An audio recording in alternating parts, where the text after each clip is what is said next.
When most people think of ancient mysteries, they picture Egypt's pyramids or Stonehenge. But right here in Indiana, long before cities and cornfields, ancient civilizations left behind strange mounds, forgotten villages, and unexplained artifacts.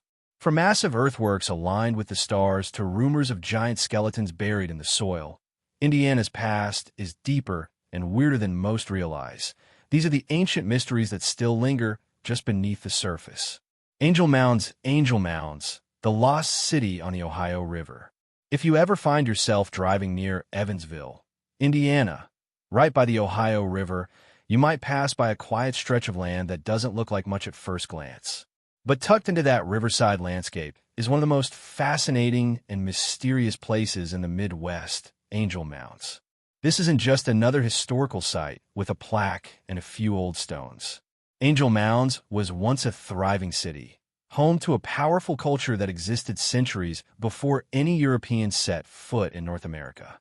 Built and lived in between roughly 100 and 450 AD, it was a major center of the Mississippian culture, a society known for constructing massive earth mounds, organizing complex communities, and trading goods across huge distances. At its peak, the Angel Mound settlement spread out over 100 acres. That's about the size of 75 football fields. The whole area was enclosed by a wooden palisade wall complete with bastions or guard towers. That setup suggests they were concerned about defense, but it also points to some kind of social structure. There was an inside and an outside, and not everyone was likely allowed in. Inside the walls, archaeologists have found traces of dozens of houses, storage buildings, open plazas, and most impressively, 11 large platform mounds. These weren't just random piles of dirt. They were carefully built, probably over many years, and serve a real purpose. Most were flat on top, and likely held temples, ceremonial buildings, or homes of the elite. So, in a way, they were both religious and political centers, towering above the rest of the community. The largest of these, known as Mound A, is massive. It's over 600 feet long and 44 feet high.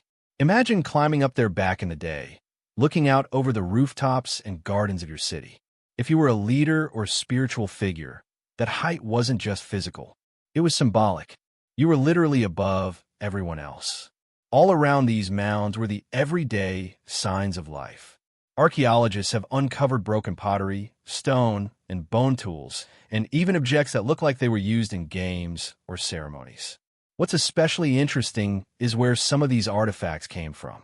Items have been found that originated as far away as the Gulf Coast and the Great Plains, hundreds of miles from Indiana. That means the people living at Angel Mounds weren't isolated. They were connected to a much larger world, trading, sharing ideas, and probably learning from distant cultures across what we now call the United States. But for all the physical evidence we have, there's still a lot we don't know. The Mississippians didn't leave behind a written language. So, we're piecing together their story from what we dig up. And honestly, that story is still full of gaps. One of the biggest mysteries, why did they leave? Around 1450 AD, the city was abandoned. There's no clear sign of war, no widespread fire, and no mass graves to suggest a violent end. Some researchers think the collapse may have been caused by climate issues, maybe a series of floods or long droughts that made farming impossible. Others suspect it could have been disease or maybe some kind of political breakdown. There's even a theory that the population grew too large and the land just couldn't support everyone anymore. Things like soil exhaustion or over-farming might have made it tough to survive. And then there are the mounds themselves. What exactly happened on top of them? Were they used to track the stars like some ancient observatories? Did priests or chieftains live up there? Were there rituals, even sacrifices? It's hard to say for sure. Some burial sites found nearby hint at a rigid class system, with some people buried with valuable items and others with nothing at all. That suggests a society with real social divisions. Despite all the research over the years, we're still left guessing about many parts of life at Angel Mounds. One man who tried to answer these questions was Glenn Black, an archaeologist who began studying the site in the 1930s. He dedicated decades to digging, documenting, and trying to understand this lost city. His work brought national attention to Angel Mounds, but even he couldn't solve all its puzzles. Today, visiting the site is an experience that's hard to describe unless you've walked the grounds yourself. There's a quiet stillness to it. Trails wind through the grass, past mounds that still rise above the landscape, even after centuries of erosion and weather. The interpretive center nearby helps explain what we know about Mississippian life. But honestly, a lot of the power of Angel Mounds comes from standing in it, just being there. If you visit early in the morning when the fog is still clinging to the fields and everything is quiet except for the wind in the trees, you can almost picture the city coming back to life. You might imagine the beat of ceremonial drums, cooking fires sending up wisps of smoke, and people moving through the plazas going about their daily routines. It's like the past is just out of reach, close enough to feel, but not quite to touch. That's the thing about Angel Mounds. For all its mystery, it's not a legend or a myth. It's real. The people who lived there were intelligent, organized, and deeply connected to the land and each other. They built something incredible. And then, for reasons we still don't fully understand, they left it behind. And maybe that's why it sticks with people. Angel Mounds reminds us that long before Indiana was part of the United States, long before it was even called Indiana, this land supported a complex, advanced civilization. A civilization that rose, thrived, and eventually disappeared, leaving behind only traces, earthworks, pottery, and a sense of wonder. It's easy to think of ancient civilizations as things that happened far away in Egypt or Greece or maybe Central America. But Angel Mounds proves that incredible things happened right here in the heart of North America. We just don't talk about them as much. Even after all these years, Angel Mounds still has more to teach us. And maybe with future research, new technologies, or just a fresh set of eyes, we'll uncover more pieces of the puzzle. But until then, it remains one of Indiana's most intriguing places. A quiet city of mounds holding tight to the secrets of its past. Newark Holy Stones, the Newark Holy Stones.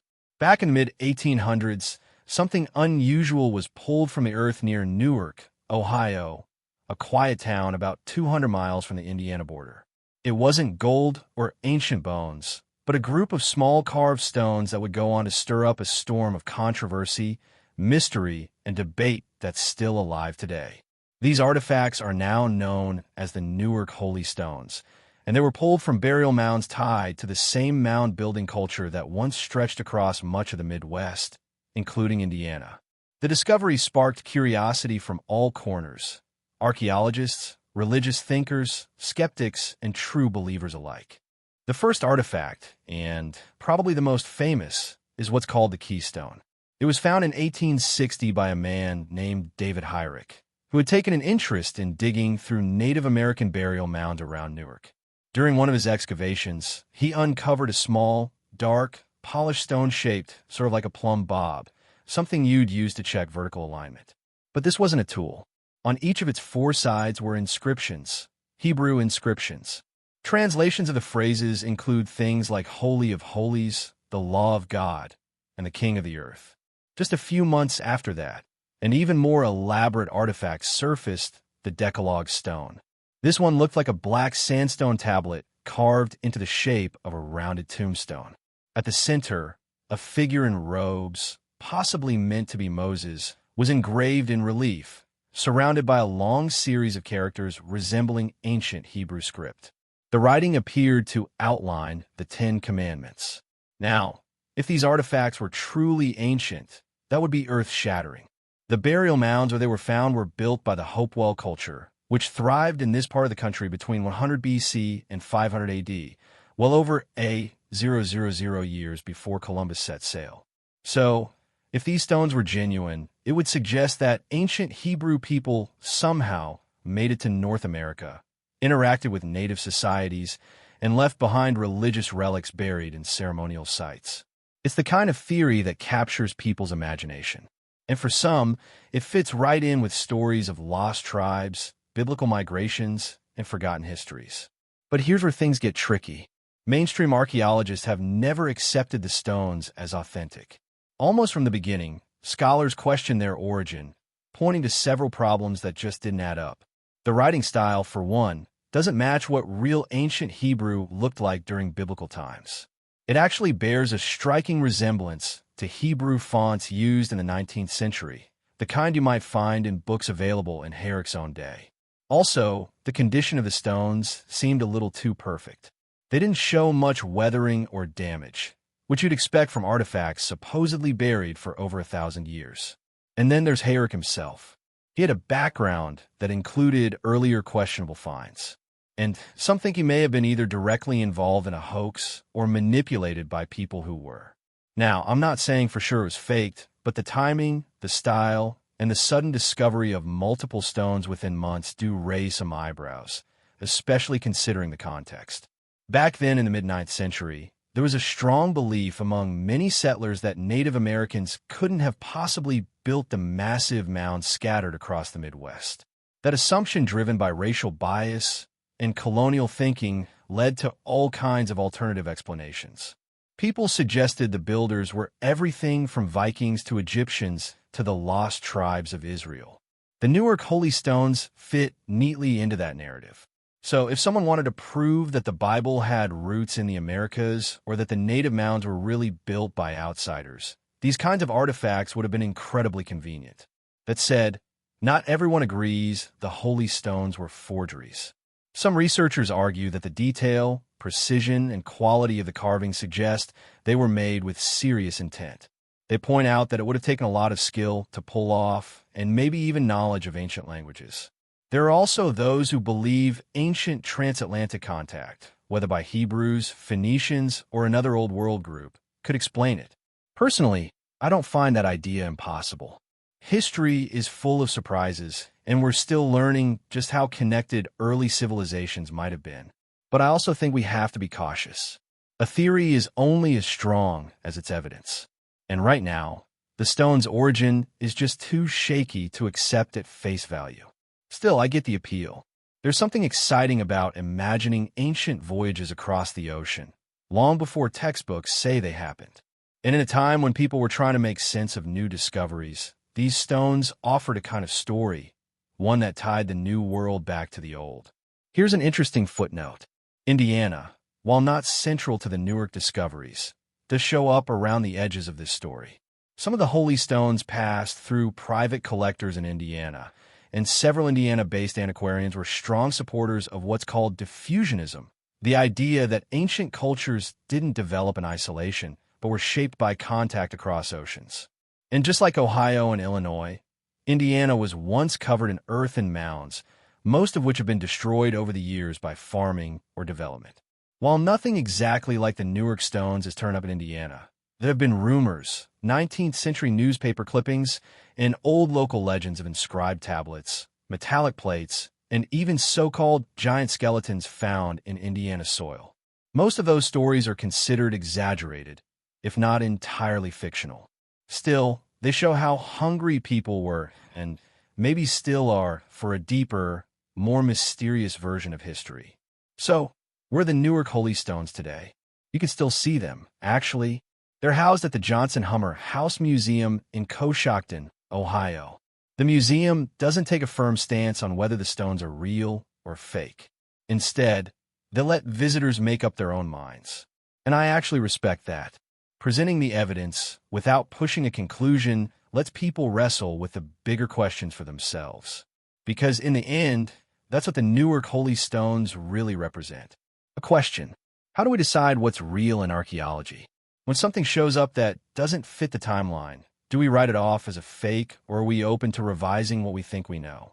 I don't think there's a perfect answer.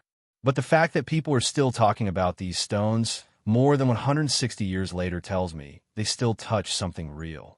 Maybe not in the literal historical sense, but in what they say about our need for meaning, connection, and stories that bridge the gaps between worlds.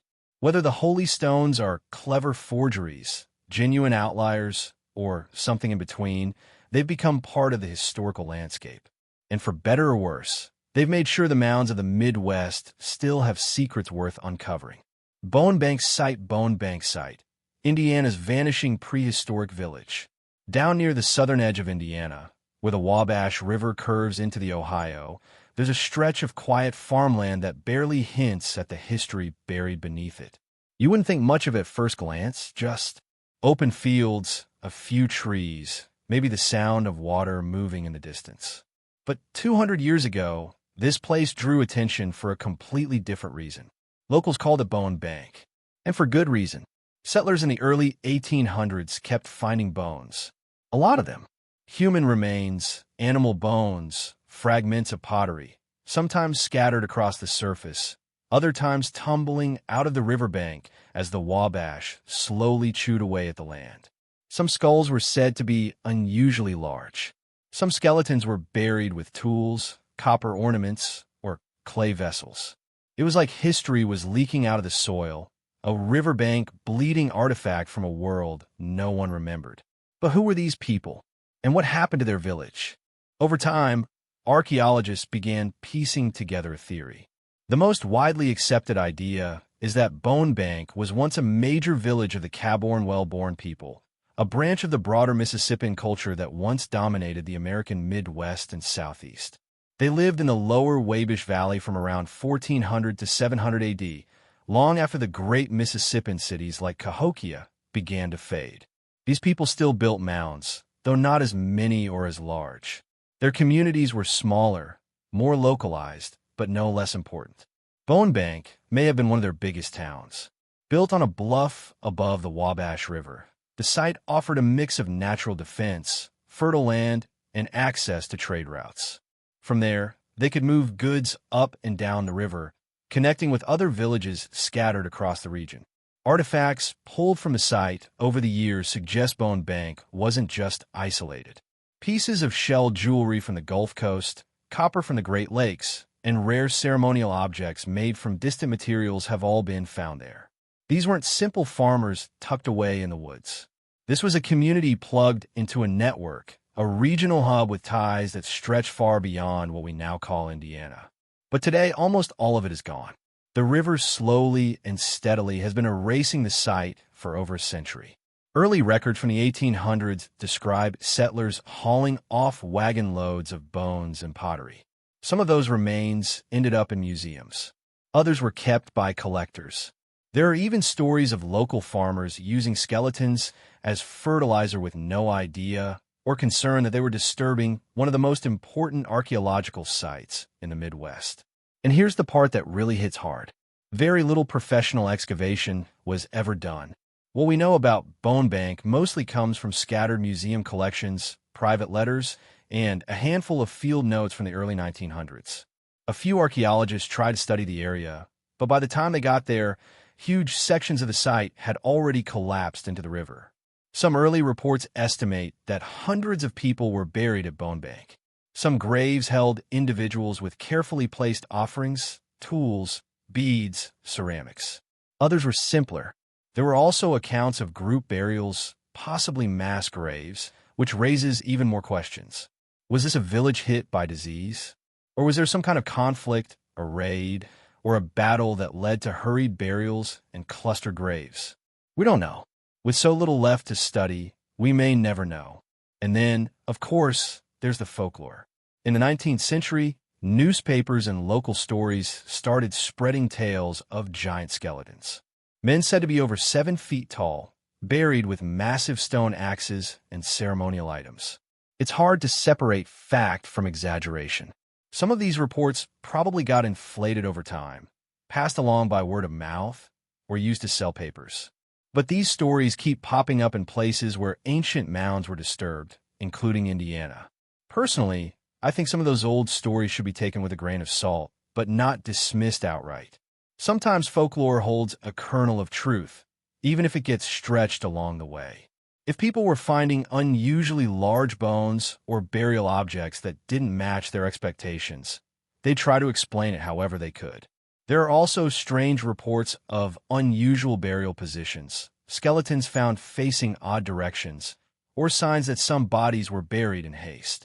None of it gives us a complete picture, but it paints a haunting one of a village that may have suffered something sudden, something that left a lasting mark in the soil. What's frustrating is that Bone Bank never got the attention it probably deserved. Unlike better-known sites like Angel Mounds or Cahokia, Bone Bank quietly eroded away while most people weren't looking. There's no historical marker, no preservation effort, and no public access.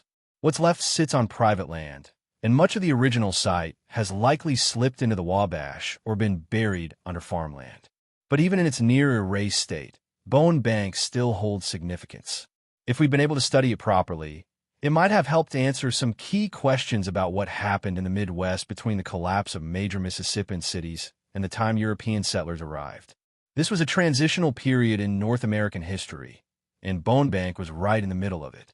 What makes it stick with me, personally, isn't just the mystery. It's the missed opportunity.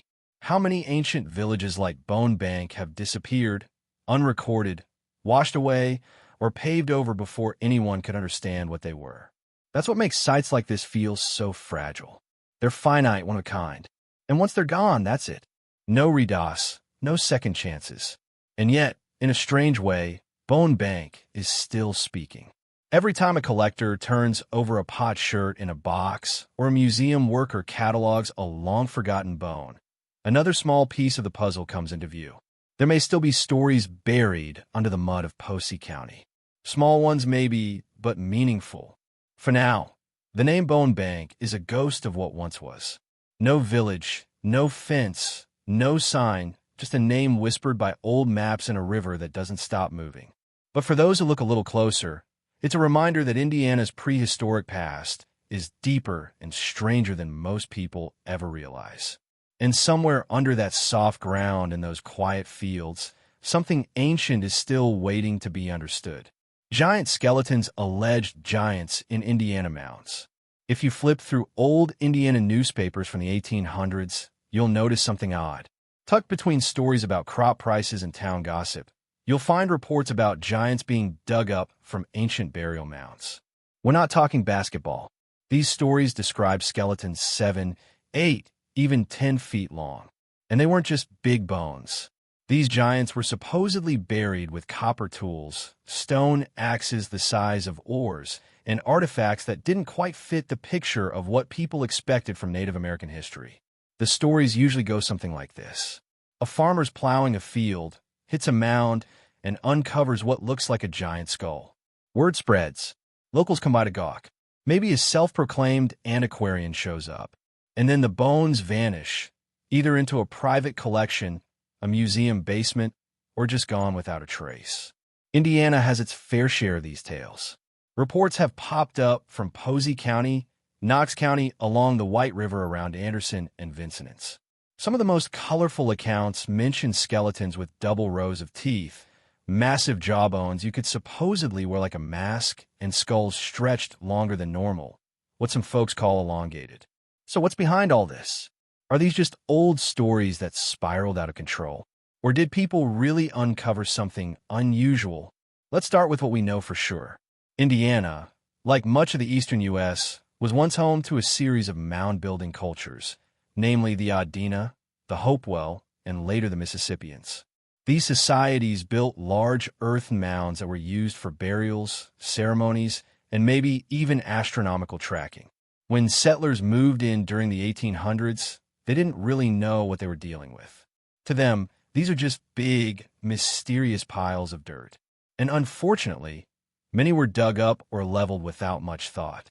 That's when these giant stories started appearing. And for a while, they were treated like real news. You can find 19th century articles and even a few early Smithsonian reports mentioning unusually large skeletons. But as archaeology became more professionalized, the tone shifted. Scientists began calling out these stories as misidentified bones, exaggerations, or flat-out hoaxes. Still, not everyone bought that. Over the years, fringe researchers and alternative history fans have kept the idea alive. Some believe the skeletons belong to a forgotten race, maybe even older than the Adena. Others link them to the Nephilim mentioned in the Bible. A few go further, suggesting ancient travelers from distant lands or even Atlantis. Mainstream archaeology doesn't support any of that, but it hasn't stopped the theories from spreading. Now, let's be fair.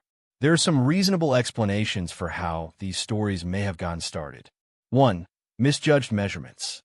Back in the 1800s, people didn't have laser levels or forensic tools. A few large bones sticking out of soft earth could look way bigger than they were, especially if they were scattered or warped from time. Combine that with a bit of local excitement, and suddenly you've got a 10-foot giant. Two tall individuals in native cultures. Not every skeleton found in a mound was 5 feet 5 inches in. Some people were naturally taller. 6-footers weren't common, but they weren't unheard of either. In a time when most men were under 5 feet 7 inches, someone buried at 6 feet 4 inches with ceremonial items could definitely seem giant-like. 3. Skull deformation and dental oddities. Some native groups practice skull shaping, binding infants' heads to create elongated skulls. It was a cultural marker, not a sign of anything supernatural. Likewise, crowded or worn teeth might look like double rows to someone unfamiliar with dental pathology. For sensationalism and hoaxes. This was also the golden age of wild headlines. Newspapers were in fierce competition, and a bizarre archaeological story could sell copies fast. 8-foot skeleton found in cornfield was a lot more exciting than more pottery shards found in mound. Still, even with all those possibilities, the sheer number of stories makes some people wonder, especially when you realize that no one ever did a proper statewide survey of these reports. Most of the original bones are gone. A lot of the finds were never cataloged properly, especially before formal archaeology took off in the 20th century. Some researchers suspect that things were intentionally buried, not in the ground, but in bureaucracy. There are claims that the Smithsonian collected large bones in the 1800s, but never followed up. Others say the finds were lost because they didn't fit the prevailing narrative of who lived in North America and when. Whether that's true or not, it adds fuel to the mystery. Of course, skeptics point out that no verified skeleton taller than 7 feet has ever been officially documented from an Indiana mound using modern standards. And until that happens, the academic view is pretty straightforward.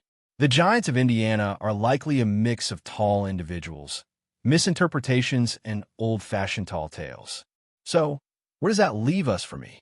And I think this is a reasonable middle ground. It's clear that something interesting was going on, whether that's misunderstood evidence, forgotten finds, or just a lot of cultural noise. These stories mean something. Even if the physical giants never existed, the legends are real. They become part of Indiana's historical imagination. Folklore rooted in genuine curiosity in a time when people were stumbling across strange remnants of the past in their own backyards. And let's be honest, mystery has always been part of archaeology. Not everything gets solved. Not every question gets a neat answer. That's what makes history worth exploring. Today, the tales of Indiana giants live on mostly in dusty newspaper archives and local lore. But if you ever find yourself wandering near an old mound, especially as the sun starts to set and the fog begins to creep in, it's not hard to imagine one of those ancient giants still resting below, just waiting for the earth to shift again.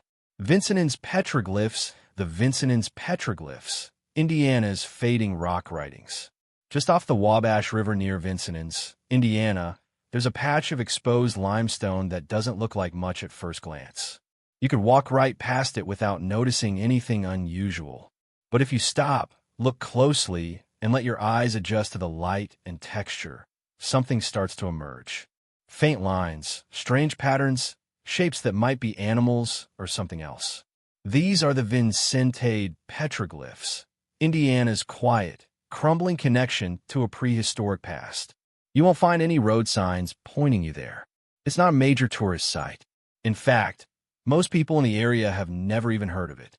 And yet, this fading piece of rock art may be one of the oldest forms of human expression left in the entire state.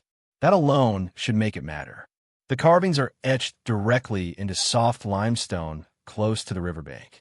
It's not a protected cliff face or a cave wall, just exposed, weathered stone, vulnerable to every rainstorm and flood that comes through. Over time, erosion has smoothed the edges and blurred the lines.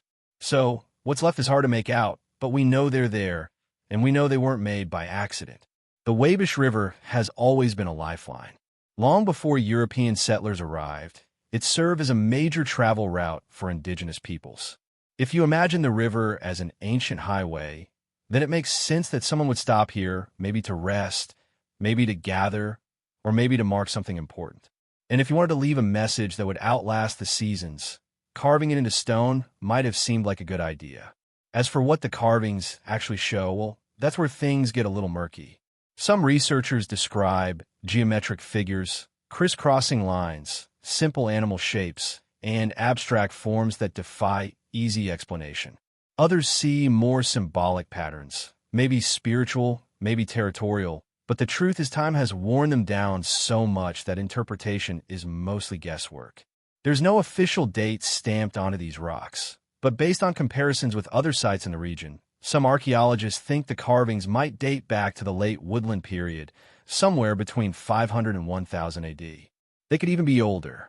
That means the people who made them might have been part of the same cultures that built burial mounds throughout Indiana and the Ohio River Valley. Groups like the Adena or Hopewell. These weren't just wandering tribes. They were organized societies with trade networks, ceremonial practices, and a deep understanding of their environment. So why carve into the stone here? One possibility is that this spot was sacred. In many Native American traditions, certain places held special energy, natural clearings, high points, river bends. Petroglyphs were often left in such places, not as random graffiti, but as part of rituals or spiritual storytelling. A shaman might carve symbols after a vision. A leader might record an important event. A traveler might leave a mark asking for safe passage. These weren't decorations. They were messages, some meant to be understood, others not. Another theory is that the Vincennes petroglyphs served as a kind of map. Maybe not in the modern sense, but a symbolic one, marking boundaries, routes, or community gathering spots. If you're following the river, these symbols could have been a way of saying, "You're entering our land," or "This is a place of peace." Petroglyphs in other parts of North America have been shown to serve exactly those kinds of purposes. There's even a possibility that what we're looking at is a story, a visual tale told across a sequence of carvings. That's something you find in places like Utah, New Mexico, and even parts of Canada. Rock panels there often show figures engaged in hunting, dancing, or traveling. In those traditions, the land itself becomes a storyteller, and each carved site is a chapter. Could Vincennes have been one chapter in a much bigger story? We don't know. And that's really the problem. We don't know. No major archaeological excavation has ever been done here. No deep study, no preservation project. The carvings were mentioned in early 20th century reports by local antiquarians, but they were treated more like curiosities than cultural records. Today, the site still isn't formally protected. It's not fenced off or monitored. It sits there open to the elements and to anyone who might not treat it with care. Because of that, what's left is disappearing fast. Rain, ice, rising water levels, they're all slowly sanding away the past. Unlike an artifact you can move to a museum, these carvings are part of the landscape. Once they're gone, that's it. It also raises a bigger question. Were there more like them? Could there have been other rock panels along the Wabash that were lost time? It's not a stretch. The river's course has changed. Fields have been plowed. Roads have been laid. We know that huge portions of Native American history across the Midwest were erased, either deliberately or through neglect. So maybe Vincennes is just one piece of a larger picture we'll never see. And here's what makes this all the more frustrating. Indiana isn't exactly known for petroglyphs. In fact, they're rare in this part of the country.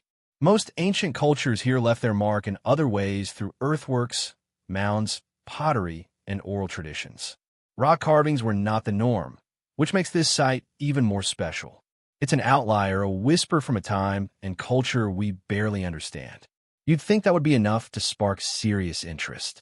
But instead, the Vincennes petroglyphs remain in a kind of historical limbo. Too worn to draw tourists, too obscure to attract big research funding, too fragile to wait much longer. So what do we do with something like this? Do we chalk it up to just another forgotten artifact? Or do we try to hold on to what's left, even if the meaning is unclear? Here's my take, and I'm trying to stay neutral here. We may never fully understand what these carvings meant. We may never find out who made them or what they were trying to say, but that doesn't make them meaningless. On the contrary, the fact that someone centuries ago chose to carve into stone instead of wood or soil tells us something. It says they wanted this message to last. They believed it mattered. And even if we don't speak the language anymore, maybe the most respectful thing we can do is admit that they had something worth saying. So if you're ever in southern Indiana, near the quiet edges of Vincennes, take a detour. Look for the limestone. Let your fingers trace the worn grooves. You won't find a plaque or a guide, but you might feel something else. A quiet connection to people who came before trying to speak across time. And maybe, just maybe, you'll hear the echo of a story we're still trying to understand. Anderson Mounds, the Anderson Mounds, Indiana's silent circles of earth and sky. Just off the highway in Anderson, Indiana, there's a quiet stretch of land that most people drive past without giving much thought. It's green, wooded, peaceful, your typical Midwestern state park. But tucked inside this unassuming space is something truly ancient and deeply mysterious. The Anderson Mounds. Now, I know mounds doesn't exactly sound exciting, but once you realize what they are and how long they've been here, it kind of changes everything. These aren't just hills. They're man-made earthworks laid out with incredible precision by the Hopewell people over 2,000 years ago. That's long before Columbus, before the pyramids of Chichen Itza, even before the Roman Empire hit its stride. And they're still here, shaped into perfect circles and long ridges, hiding in plain sight. The centerpiece of the site is called the Great Mound, and when you walk up to it, you start to feel it. It's not just a random pile of dirt. It's deliberate. The mound forms a giant circular embankment about 400 feet across with a wide entryway cut into one side. If you stand in the center and look through that entryway at sunrise on the summer solstice, you'll see something incredible. The sun rises right through that gap, and it's not by accident. This is the part that really sticks with me. The Hopewell builders weren't just stacking dirt. They were building a place that lined up with the sky. That tells us they were watching the sun and moon probably for years, figuring out how to measure time using the movement of light. To them, this mound may have been part sacred space, part calendar, part gathering place. It's like a combination of Stonehenge and a natural amphitheater made out of earth by hand with nothing but simple tools. Inside the Great Mound is a raised platform, which archaeologists think was used for ceremonies or rituals. They've found post holes here, which means there were likely wooden structures standing inside the ring. Maybe a temple, a lodge, or something else with spiritual significance. But no written records exist, and no one really knows what was said or done inside those circles. It leaves a lot to the imagination, but also a deep sense of respect. You're looking at something people built with serious purpose, and whatever that purpose was, it mattered enough to align with the sun. Across the park, there are 10 mounds in total. Some are small, some are long ridges, and one is shaped like a figure eight, which is especially rare for sites like this. We don't fully understand what the different shapes meant. Were they symbolic, ceremonial, practical? Maybe all of the above, but clearly this wasn't a casual construction. These people had a vision and they stuck to it. One thing we do know, the Hopewell weren't isolated.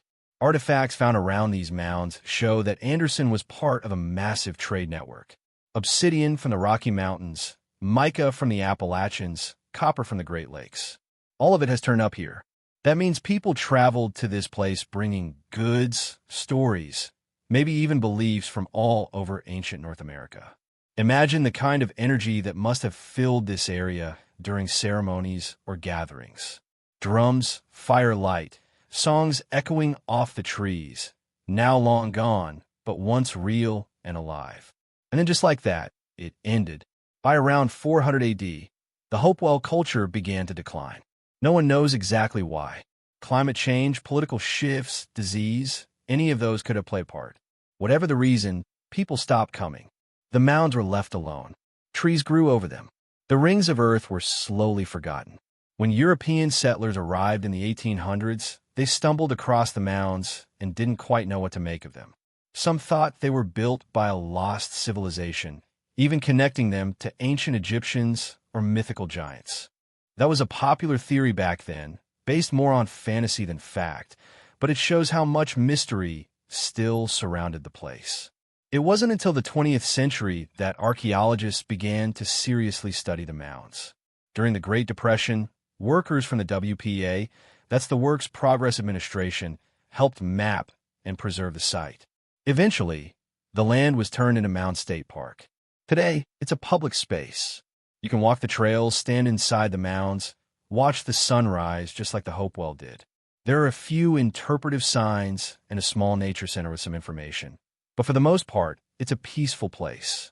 You might see a jogger, a family on a picnic, or maybe no one at all. And in a way, that quiet adds to the experience. Now, here's my take. I think places like the Anderson Mounds matter, not just because of what they were, but because of what they still are. They remind us that long before our highways and subdivisions, people were watching the sky, marking time, building monuments, and connecting across vast distances. They weren't living in isolation. They had science, art, spirituality, all without writing it down the way we do. And I think that's part of what makes this site so powerful. There's no stone inscription, no ancient tablet to tell us what happened here. Just earth shaped with intention, holding on to a mystery. If you ever get a chance to visit, go early. Maybe even during the solstice if you can. Stand in the middle of the Great Mound. Feel the stillness. Watch the sun rise through that ancient gate. You'll probably find yourself wondering the same things people have wondered for generations. Who are these people? Why did they build this? And what did it mean to them? We may never get all the answers, but maybe that's okay. Maybe the point isn't to solve the mystery, but to feel it. Because something about these silent circles of earth and sky still speaks even now. The Kona Mounds and village sites echoes from a lost river culture. If you head up to the far northwest corner of Indiana, it might not look like much at first. Flat farmland, patches of woods, and the slow-moving Kanka River winding through it all. It's peaceful and quiet, but if you know where to look, and if you know what used to be here, you start to realize this land holds a deep, nearly forgotten story. Long before this was Indiana, before farms and roads and drainage ditches, this part of the state was covered in wetlands, swamps, marshes, and tangled woods stretched out in every direction. It might seem like an unlikely place for a settlement, but it was actually one of the most active and important regions in prehistoric Indiana. That's because the Kanaki River wasn't just a lazy waterway. It was a major route for trade, travel, and culture. Thousands of years ago, this area was home to a web of mounds, seasonal camps, and village sites, used by native peoples for generations. The Kona Key connected to the Illinois River, which in turn led to the Mississippi that made it a kind of ancient superhighway. People could move goods, ideas, and stories from the Great Lakes all the way to the Gulf of Mexico. We know there was life here because early settler accounts from the 1800s and early 1900s described dozens of low mounds and other signs of past civilizations. Places like Hebron, La Crosse, and English Lake were dotted with these earthworks. Some are burial mounds. Others seemed more ceremonial or defensive, surrounded by ditches or embankments. Many held red ochre burials, pottery shards, stone tools, and even copper items, which must have traveled a long way to end up here. But here's the problem. Almost all of it is gone. In the push to turn Indiana's wetlands into farmland, massive drainage projects began in the late 1800s. The Kananke Marsh, once one of the largest wetlands in the U.S., was drained, plowed, and reshaped. And with it, many of the mounds were destroyed. Some were leveled by farmers who had no idea what they were. Others were looted. Some artifacts ended up in dusty museum collections. Others were probably thrown away or lost forever. For archaeologists today, this loss is frustrating. There was so little formal excavation, so little time to document what was there before it vanished. It's like reading the first page of a book, then realizing the rest was thrown into a fire. Still, we do have some clues. The artifacts that were found along with pottery styles and tools suggest that the Kanaki region was used by different groups over a very long time. The Hopewell culture likely passed through or settled here between 100 BC and 500 AD. Later Algonquian-speaking peoples, including ancestors of the Potawatomi in Miami, probably used the area for seasonal hunting and gathering. The river and wetlands provided everything they needed: fish, wild plants, birds, and shelter. But it wasn't just a hunting ground. The presence of mounds and repeated occupations hints at something more permanent. People likely returned here year after year, possibly even across generations. Some believe it was a regional meeting place, a trade hub, or even a ceremonial gathering spot where different groups could interact peacefully. And there's more. Some of the pottery styles found in this area show a blend of local designs and outside influence from the Mississippi Valley, the Great Lakes, and even farther south. That suggests the Kanka wasn't just isolated. It was connected, part of a much larger network of ancient North American cultures. Local stories only add to the mystery. Early settlers told of finding bark-wrapped burials, unusual stones, and sometimes very large bones, adding to the old legend of giants buried in Midwestern mounds. Now, there's no hard scientific evidence of actual giants, but these stories pop up so often in old reports that it makes you wonder what early farmers really saw when they dug up their fields. Unfortunately, almost none of the mounds remain. You might come across a slight rise in a field or a line of trees that looks like nothing at all, but it could be covering what's left of a burial site. Some locals still find arrowheads, scrapers, or bits of pottery after a heavy rain. Just tiny fragments now hinting at what used to be. Unlike preserve sites like Angel Mounds or Mound State Park, the Kankakee Mounds were mostly erased before anyone could study them properly. It's a quiet mystery now, the kind that doesn't make headlines, but lingers under the surface, literally. And it brings up a tough question: what we lost? This wasn't just a few burial mounds or scattered campsites. It might have been a whole regional culture tied together by water and trade with its own traditions, ceremonies, and knowledge of the land. And now most of it's under soybean fields with only bits and pieces left behind. You don't need a huge monument to feel the weight of that loss. Even just hearing someone say, "My grandfather found bones in the field," or "We used to pick up arrowheads by the riverbank," is enough to stir something in you. It's a reminder that beneath the surface of the everyday world, there's a deeper layer, a world that existed long before us and left behind only the faintest trace. There's still a chance to learn more. A few archaeologists are trying to map and identify what remains. Some locals are working to preserve small patches of land they believe were once part of the ancient village areas. It's slow work, but not impossible. And the more attention we give to places like this, the more likely we are to protect what's left. In the end, the story of the Kankakee Mounds isn't just about what we've lost. It's also about what we choose to remember, about whether we're willing to listen to the land, even when it whispers instead of shouts. And maybe, just maybe, some of those whispers still carry the echoes of the people who once called this river home.